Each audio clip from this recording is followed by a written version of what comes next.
Did the early Christians use astrology? Not only is the answer yes, it's written in stone, in mosaics, in manuscripts, and in church history itself. Astrology was part of a deeper cosmic theology. Let's uncover what the church once knew, but later tried to hide. Let's start with the evidence that cannot be erased. Zodiac symbols have been found in Christian religious spaces across the Mediterranean.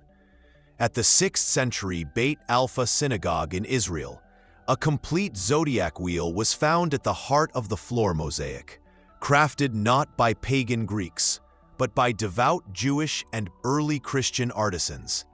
At the Cathedral of Otranto in southern Italy, you can find an enormous mosaic from the 12th century.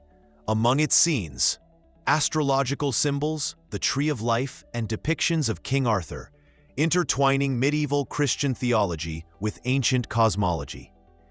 In Chartres Cathedral, France, the signs of the zodiac are embedded in the stained glass. The cycle of the months and the movements of the stars were understood as part of the divine order. These weren't just artistic decorations. They reflected a worldview where creation itself was a message from God, and the heavens, His calendar. Church opinions on astrology varied, but were never monolithic. St. Augustine criticized astrology sharply in City of God, warning against fatalism. But he was responding to deterministic astrology, the idea that human free will is erased by stars. Contrast this with Origen of Alexandria, a 3rd century theologian who wrote that the stars may indeed influence the physical body, but not the soul, a distinction that left room for cosmic connection without denying Christian agency. By the Middle Ages, popes, bishops, and monks were consulting astrologers openly. Pope Sixtus IV, who commissioned the Sistine Chapel, employed astrologers at his court. Pope Julius II also used astrological charts to time key decisions. Even Albertus Magnus, the teacher of St. Thomas Aquinas, wrote on astrology as part of natural science. For early Christians, the heavens were not random. They were part of God's clockwork. The entire liturgical calendar was arranged astrologically. Easter is determined by the full moon after the spring equinox, a celestial alignment. The Annunciation and Nativity are placed to mirror the solar cycle.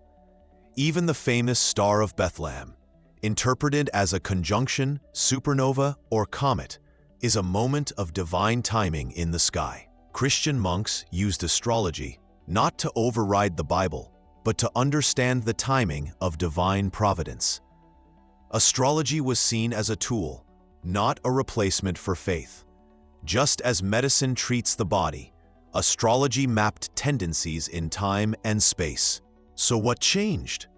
By the Council of Trent and the rise of the Inquisition, astrology fell under suspicion, primarily due to abuses, superstitions, and fear of determinism.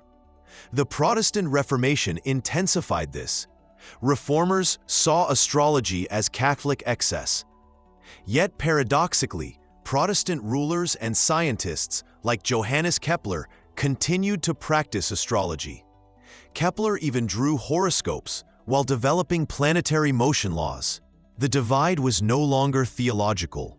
It was institutional and political. Christians did not reject astrology.